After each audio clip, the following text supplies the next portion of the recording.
ወረዳ 04 ዓለም ባንክ አካባቢ ነው። ያው ጥቃቱ የደረሰብኝ በዛ ሰዓት በቤት ውስጥ ነው እና 3 ሆነው መጥተው ነው ጥቃቱን የደረሱብኝ። በሰዓቱ በህግ ተይዞ ነበር። የሆኑ ነገር ሆኗል። ታስረውም ነበረ። ያው በቻልነው አቅም አሳሰረናቸዋል። ህግም ወስደናቸዋል። ህግም ደግሞ የሚሰጠውን ፍርድ ሰጥቶ ነበር በሰዓቱ። ማን ናቸው እነሱ? ምንሽ ናቸው እነሱ ለዳንቺ? ያው ከ3ቱ አንዷ ጓደኛዬ ነበረች።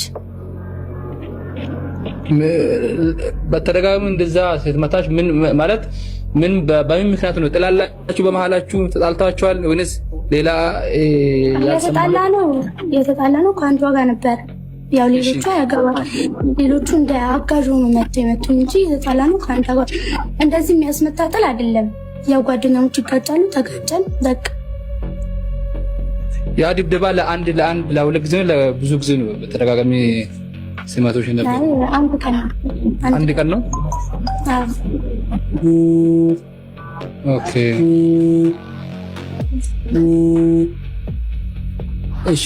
አፋን ኦሮሞቲንሌ ወንድ ኩን የሰጠ ከሚታለ ከመከሰረገ ሚገባብሱ መተከናቲም አይ ጓደኞቿ ናቸው እንዴ?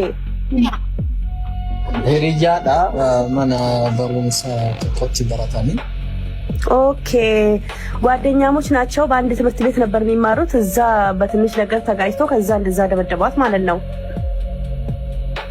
ኦኬ እኔ ማለት ብዙ ሰው በሌላ አንግል ስለተረዳው ነው። ከገጠር በሰራተኝነት ተልካ ከተማ ምሰራ ምናምን አድርጎም የሚያወሩ ብዙ ሰዎች አሉ። ለዛ ነው ግልጽ አድርገን ለሰው እንትን እንዴት ነው እሱ እንደዛ አይደለችም። ከራሷ የራሷ ቤት ላይ አልጋዋ ላይ ተኝታ በመተኛችበት ነው መጥቶ መጀመሪያ የያዟትና የደበደቧት። ጓደኞቿ ናቸው። አንዷ ጓደኛ ናት። የተጣላችው ከአንዷ ጋር ነው። ሁለቱ ተደርቦ ነው የመጡት። እንደዛ ነው። ማን ነው የቀረጸሽ? ቀራጯ አንዷ ናት፣ ኤደን። እነሱ ናቸው። ኤደን የምትባለዋ ናት ቀራጯ። ያቺ ስትመታሽ የነበረችው አስቆማ ፍርዱስና ሀኒ ናቸው ሁለቱ። ኦኬ አንቺ ከማን ጋር ነው የተጣላሽው? እኔ ከሀኒ ጋር የተጣላሁት። ኦኬ ምንድነው ግን የጸባችሁ መንስኤ? ያ በቃ በጓደኞችሽ እንዲህ ብለሽ አሉ ዋሉሽ ነው የተጣላ ነው። ኦኬ ከዛ በቃ ተኮራረፍን። ያው ይሄ ሁሉ ነገር የሚያደርስ ነገር አይደለም። እና ቤት ድረስ መጥቶ ማን የበረ የከፈተላቸው? በሩ ይከፈታል። ሲጀመር በሩ ሲሾለክ ይከፈታል። ቆርቆሮ ነው። ማዘር አልነበሩም ቤት? ማንም አልነበረም ቤት። ማዘርም አልነበረችም። እንጀራ ልጋገር የሰው ቤት ሄዳ ነበረ። ጎረቤት ደግሞ ስራ ሄደው ነበር። እኔ ደግሞ ተኝቼ ነበር። አኒ ደግሞ ቤታችን ስለምትመጣ ጓደኛዬ ስለሆነች በር እንዴት እንደሚከፈት እንዴት እንደሚዘጋ ታውቃለች። ኦኬ አሁን የደረሰብሽ ጉዳት ምናምን በአካልሽ ላይ የሚያምሽ ቦታ ምናምን ያ በዛ ሰዓት ደብቂያት ስለነበር በዛ ወዲያውኑ አልሄድንም ሐኪም ቤት። እሺ ኦኬ አልተናገርሽም? ቤት አልተናገርኩም። እናቴ ከሰማች ደም ግፊት ስላለባት አጣታለሁ ብዬ አልነገርኳት። ኦኬ እና በወሩ እሷ ቪዲዮ ለቆት ስታየው ነው በወሩ ነው ሄጄ ያስመረመረችው። ያው በዛ ሰዓት ደህና ነሽ ተብያለሁ። ኦኬ ሚዲያ ላይ ኦብሴ እንዴት አገኘች? ሚዲያ ላይ እንዲፖሰት ያው ግሩፕ ነበር መጀመሪያ ግሩፕ ላይ ተለቀቀው። የእናንተ የጓደኛ ግሩፕ ላይ ተለቀቁት ቀርጸውሽ? ቪዲዮን ግን ለምን ፈለጉ መቅረጹ ነው? ያው መተናታል ሲሉ ቪዲዮ ካሌላችሁ ደግሞ አልመቱኝም ስለምን ማስረጃ ይሆንናል ብለው ነው ቪዲዮን እነሱ የቀረጹት። በይዘ ጆሌን ለዳ ኢማኒ ልጆቹም ህፃን ናቸው ማለት ተቀራራቢ እድሜ ላይ ናቸው ከኦፕሲቱ ጋር ማለት ነው። ቪዲዮን የሚቀርጹት ደግሞ ለቀሩት ጓደኞቻቸው ሊያሳዩ ነው። ትምህርት ቤት ወስደው ምናምን ኖርማሊ መተናታል ምናምን ብለው ለማሳየት ነው መሰለኝ። አከሱማ ኦፕሲቱ እንደዛ ነው። ኦኬ እዚህ ለምትገኙ 12400 ሰዎች እዚህ ጋር ያላችሁት ሁላችሁም እስኪ አንዴ ሼር አድርጉ በእጃችሁ 12000 ሰው አላችሁ ሌላ 12000 ሰው ታመጣላችሁ እስኪ ሼር አድርጉና አካውንት ተቃጥሉን አካውንቷን ጻፉ ምናምን እያላችሁ ነው እያየን ነው እነግራችኋለን የደረሰባትን ሁሉም ሰው ይስማ ድጋሚ አሁንም እየጠየቅን ልጅቷ ሲጀመር ከአካል ይልቅ ስለ ልቦና ነው የተጎዳው ሞራላ ነው የተነካው ለምን ተማሪ ናት ገና ታዳጊ ናት ቪዲዮዋ በየሚዲያውና በየፌስቡኩ በየቲክታኩ ተሰራጭቷል ጓደኞቿ ያዩ ነው ቀና ብላ መሄድ አቅቷታል ልጅቷ ማለት ነው እንደምታያት ያው እንትን ዝም ብላ ነው እንትን የምትለው አቀርቅራ የምትቀመጠው ስለዚህ ሁሉም ሰው መስማት አለበት አዎ ቶሎ በሉ ሼር አድርጉ አካውንት ባንድ ላይ እነግራቸዋለን የተፈጠረውን ነገርም አሁንም ከምናደክማት አንዴ ተናግራ ከዛ በኋላ አካውንት እንጠይቃለን መሀል ብትናገር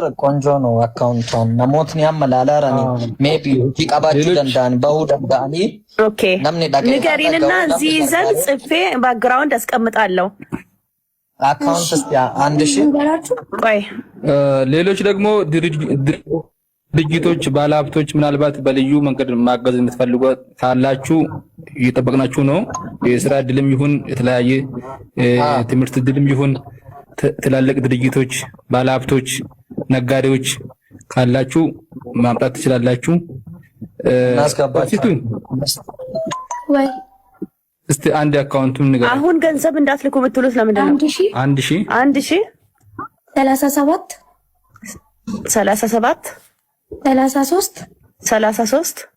99 039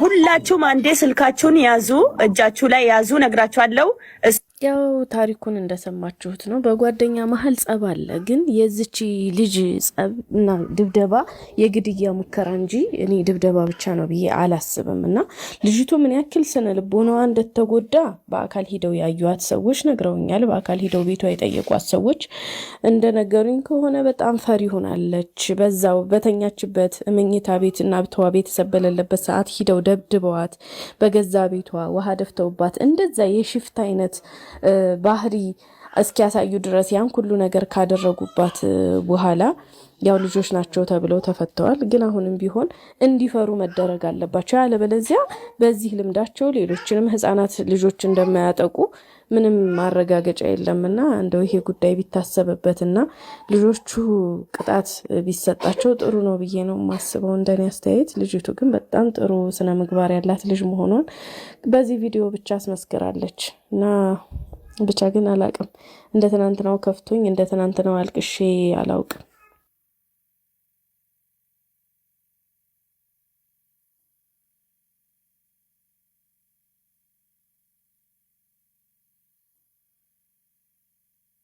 እነ ጆርዲ ከአንድ አፍሪካዊ ኢንፍሉዌንሰር ጋር ስላደረጉት እኔ ላይቭ ዲስከሽን ነው የማሳያችሁ Now you spoke about some part of culture and tradition that you feel like should be stopped or abolished or banned. So what are those? Can you just throw more light on that? ጠያቂው እንደዚህ ይላል አሁን እንዲቆሙ እንዲወገዱ ወይም እንዲታገዱ ይገባል ብለሽ ስለምታስባቸው አንዳንድ የባህልና የህግ ክፍሎች ተናግረሻል እነዚያ ምንድናቸው በዚህ ላይ ትንሽ ተጨማሪ ማብራሪያ ልትሰጪን ትችያለሽ ብሎ ነው የጠየቀው One of it is FGM. Addis Ababa is the capital city of Ethiopia. Not only the capital city of Ethiopia, but it's also considered to be the capital city of Africa, some would argue. And in Addis Ababa, the capital city supposedly of Africa, there is 25% of female genital mutilation. That is part of our culture. That is in the capital city. 25. That means 2 or 3 women out of 10 women right now are being genital mutilation.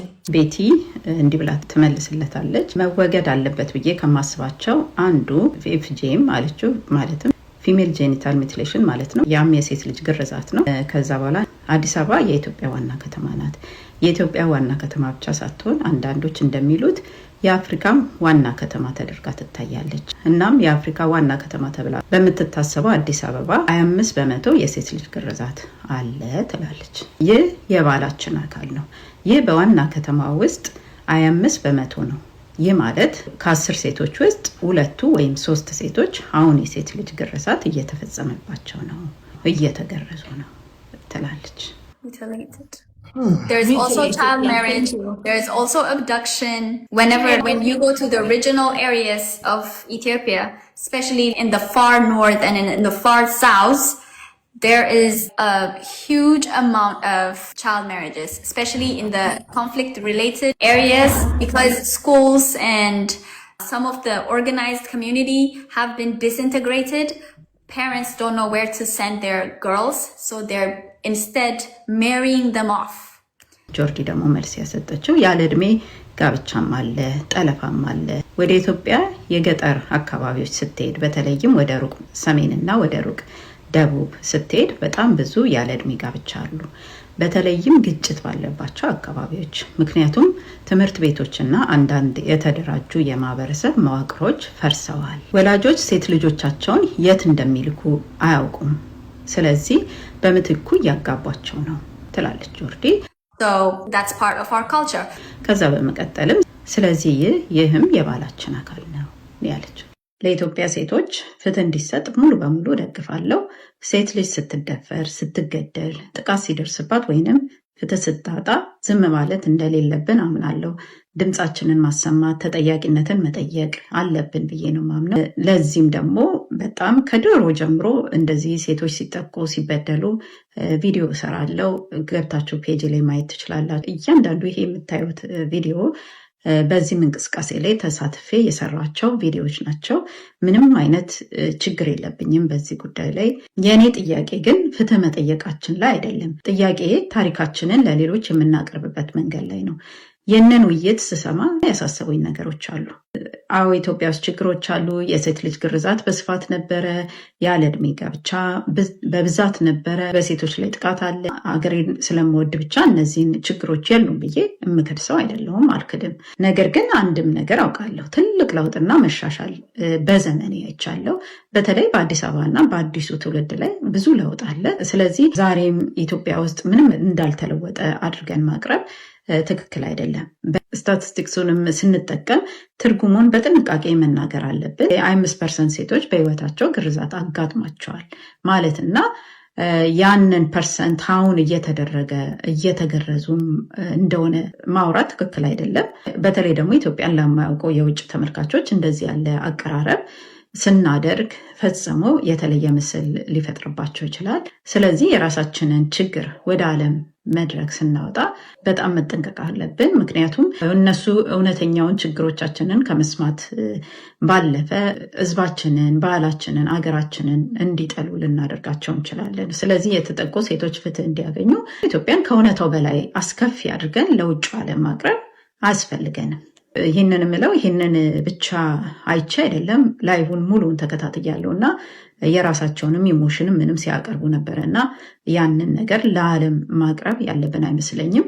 ሌላው ደግሞ ሁሉንም ኢትዮጵያዊ ሴት ተጎጂ፣ ሁሉንም ኢትዮጵያዊ ወንድ ጥቃት አድራሽ አድርጎ ማቅረብ፣ የኢትዮጵያን ባህል ደግሞ በችግሮቿ ብቻ ለውጭ ዓለም ማሳየት የለብንም ብዬ ነው ማምነው። በቂ የሆነ እውነት አለን እና ያንን እውነት በትክክለኛው መንገድ ማቅረብ ይቻላል። ፍትህ እንድን ለማግኘት ነገሮችን ማጋነን አያስፈልገንም። ምክንያቱም ፍትህ እውነትን፣ ማስረጃን እና ተጠያቂነትን ይፈልጋል እና በጣም ቅር ብሎኛል። አመሰግናለሁ።